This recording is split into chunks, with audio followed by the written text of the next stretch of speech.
Hello, time for another movie vlog today. It is the 21st of March, right? Yes, 21st of March, 2017. And this is a really special one for me, personally, as a big fan of Buster Keaton. This is a historic day in Buster Keaton history. And I have a Blu-ray right here, one of the Blu-rays from the Massive Cinema Short Films Collection box set that came out last year. Popped it in the player, and I'm about to watch the first one, which is The Butcher Boy from 1917. You can probably see where I'm going with this, along with the title of the video. This was Buster Keaton's first ever film appearance. I've never seen it before. I know what it involves and what he does in it, because it's a very famous scene. But today, March 21st, was the day that he shot this film. And I believe it was 2 days earlier, on the 19th of March 1917, that he was in New York to start his one-man show, because he was a stage performer.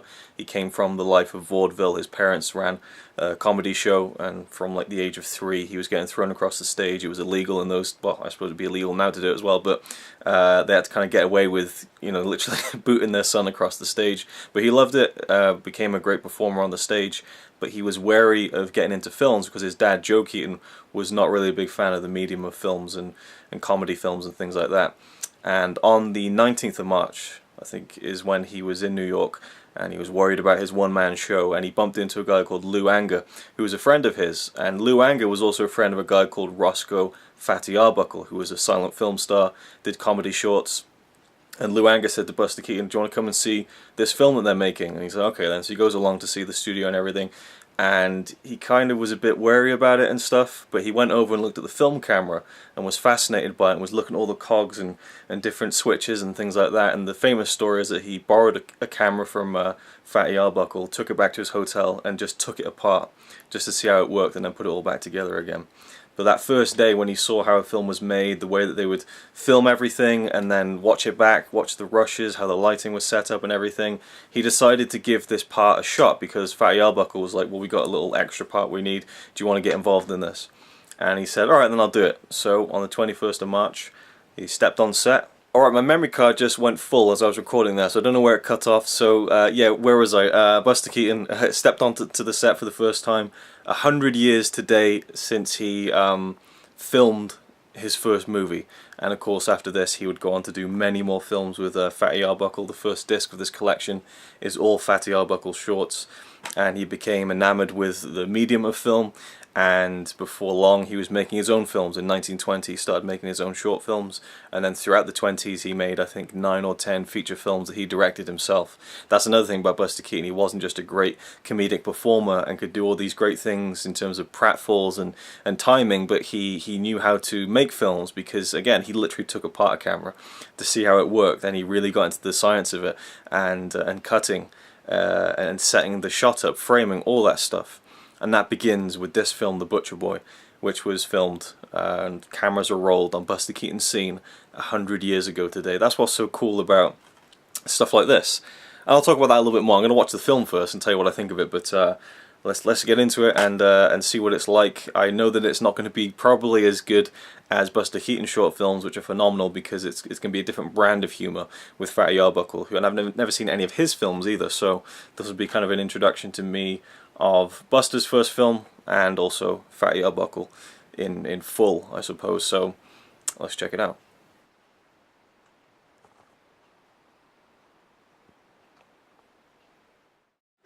Alright, I'm about 5-6 minutes into the film, and I know that Buster turns up around the 7-8 minute mark, but I'm really enjoying this, actually. The image quality is a bit rougher than I would have thought. It's a bit better now, actually, but in the beginning it was quite scrappy.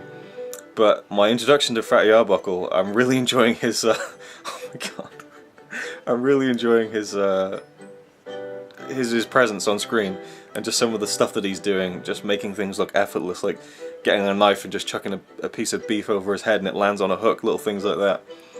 I'm quite enjoying, yeah, his style. I mean, I know he's well regarded as a silent comedian and stuff, but yeah, it's... As much as I love silent films, sometimes there are those comedy shorts that I just can't really get into, but this is, I think, more my style, which, you know, it can still make you laugh 100 years later. So I'm going to keep on watching. And that's that. So I've seen the Buster scene. It was about 2 minutes, maybe a bit longer.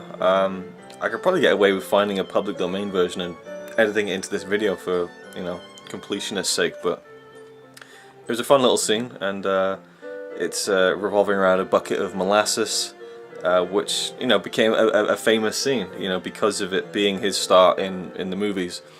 And for decades later, you know, when his days as being a film star were pretty much dead and buried, you know, his career kind of waned after the silent era. He would often recreate the bucket of molasses gag on TV shows and things like that. It became a huge part of his history and his legacy. And the slapstick is just it's just continuing on the film now as I'm watching and trying to talk at the same time. But that was really cool to see. Oh no, he's back. He's coming back into the film now. Okay, he's walking back in. Oh my god! Just took a massive bag of flour to the face. So you're getting a taste of kind of his ability as a slapstick comedian. Holy shit! This is entertaining. This really is entertaining. Oh my god! Taking these back bumps on just wooden floor. And apparently he did the molasses scene in one take, which was he said was a record that no one had their first ever scene in a film in one take, and didn't have to do any retakes. And now he's literally throwing pies around, so this is where you're really getting into classic slapstick. But it's cool, you know. It's like this was just another scene to them, and it was, and for Fatty Arbuckle, it was just, let's bring this kid on, this vaudeville stage performer, and give him a bit part in the movie. And Buster Keaton would go on to be one of the greatest silent stars of all time, or silent comedians, I should say. One would argue one of the greatest comedians, period, of all time. And now it's just getting crazy, so I need to get back to the film. But yeah, that was cool. So I feel like I can kind of sum up the. Oh wow, okay. There was one shot of the film there that just looked incredibly good and high quality compared to the rest of the film. So I mean, you know, just bits and pieces are always going to be in better shape than others. But a few notes to kind of mention. It's set around Fatty Arbuckle's character of the butcher boy working in a general store, and he's in love with the boss's daughter, that kind of thing. So there was a good 10-12 minutes of set piece stuff inside the general store, and now we're kind of moving into him trying to woo the girl and get her back. Another cool thing about the film is that it had a few scenes with Luke the dog, who was Fatty Arbuckle's dog, or at least his movie dog, I guess. And he appears in one of Buster's later shorts in the 20s in a really memorable scene, so it was cool to see him. I was like, oh, Luke the dog, I remember him. And also Buster was 21 when he made this. Just another bit of trivia there. He certainly looks young. And it did feel a little... Oh, Luke the dog's back on screen now. It certainly felt like it wasn't full Buster Keaton, like you could tell that he was not completely at ease. You know, well, not completely at ease, but he wasn't his fully formed Buster Keaton self. But he had the pork pie hat and everything, so I mean it was really quite an entrance to see him walk onto screen there. And now we have Fatty Arbuckle in drag, which is surely another staple of silent comedy. Okay, I just had to mention, there was a title card that says, "The plot thickens." I love that. Now Buster's back in it again, so I wasn't sure if he was gonna pop up again in the second half of the film. But he was saying something to someone, and his face almost looked like he was smiling, which if you're a Buster Keaton fan, you'll know that's an incredibly rare thing to see. So that was interesting. But yeah, second half of the film so far isn't as interesting or funny as the first half, but it is what it is. Alright, I just proper belly laughed then.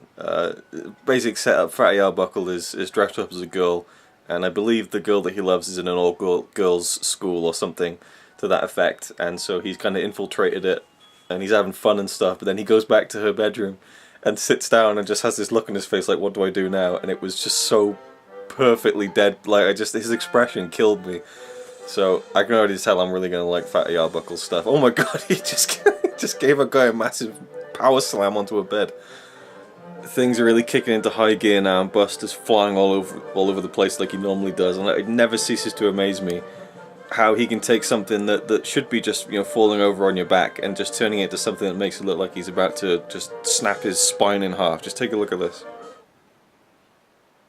Just watch this.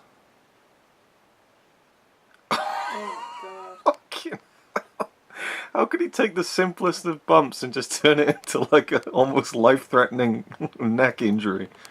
Alright, done with the film, done with The Butcher Boy. I really enjoyed it. Overall, wasn't, the story wasn't anything great or anything like that, but the slapstick was really on point most of the time. And I was surprised because I thought that Buster only had that one scene with the bucket of molasses near the first half of the film, but it actually turned out that he was in it in the second half as well, and got to really show his pratfall prowess to extreme measure. Like I just don't know how he didn't end up snapping his neck in half doing that little fall there, but he did go on to break his neck during a film later on, so that was all to come for Buster. But I'm really actually amped up now to watch the rest of the films in this collection that I haven't seen, because it has four discs. This is the first disc, and it has all of his own produced short films, which are phenomenal, and certainly this wasn't as good as one of those. But I really did enjoy Fatty Arbuckle's style, and he directed his films, much like Buster would go on to do as well.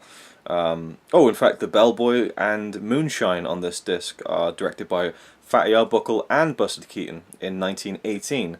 So I guess there was 1, 2, 3, 4, 5, 6 films in 1917. And then the year later, Buster moved on to co-directing. So he quickly found his legs in filmmaking, which is really cool.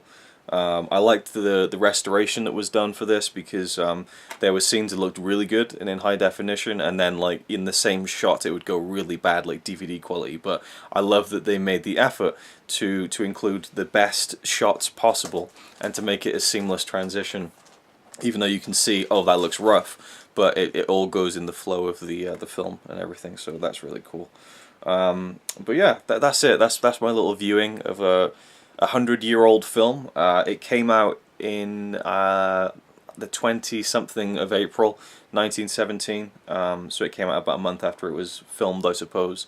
So it's not quite the 100th anniversary of the film, but it's the 100th anniversary of Buster's first scene, which was that bucket of molasses scene in The Butcher Boy. And film history was made. There's actually a snapshot of Buster's diary, which I'll show you on screen now, where he puts it down on the 21st of March, first picture, The Butcher Boy.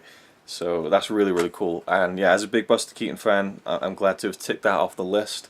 And I think now I'm probably gonna check out a lot more of these, because I was kind of wondering whether the Fatty Arbuckle style would gel with me as much as Buster Keaton's style, and I can kind of see where he maybe appropriated some of Fatty Arbuckle's style of directing stuff, but also he brought his vaudeville stage experience to his films as well. But I suppose this is where he really cut his teeth in the world of filmmaking, and must have learnt a lot from Fatty Arbuckle, who was a comedian who starred in and directed his own films. There must have been a lot of influence going on there. So there we go, that was it. Probably a lot longer than I was intending, but damn, it's an important day, 100 years on. That's just the cool thing about being a Blu-ray collector. I mean, how boring would it be if all we had to buy and watch and talk about were the latest Marvel movies? As much as I love those and enjoy them, the fact that we're still getting brand new Blu-ray releases of films that are literally 100 years old, and getting to experience them in some cases for the first time, like in my case here tonight, it's really cool.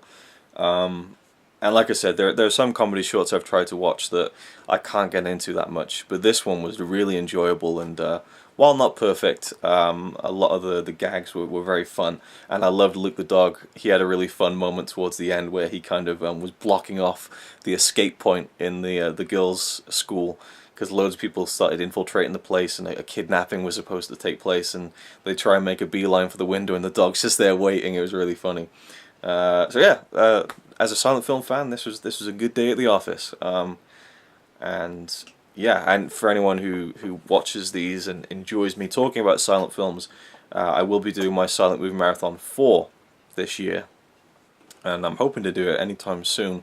I just need to find the free time to do it, which is becoming a lot more difficult to find these days, but I really want to do it. And I was actually thinking about watching this next month on the anniversary of its release, but it was kind of a thing on the silent film community online, people talking about this momentous occasion, and I kind of got inspired to watch it and make a video, so there we go. Thanks for watching. Let me know if you've seen this. I know a few people in the community do have this set, so if you haven't delved into it yet, definitely give The Butcher Boy a shot. It's a great one to start with, I think.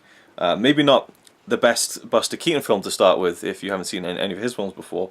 Definitely, I think it would be better to watch one of his own produced shorts from the 20s. But as a Buster Keaton fan, it's definitely one you have to see. And was very cool to see his first moments on celluloid. So thank you for watching, and I'll see you in the next one. It's alright by me. Apart from the fact he throws cans of Carlin into a tree. Yeah, he's really cool. Yeah, he's really cool.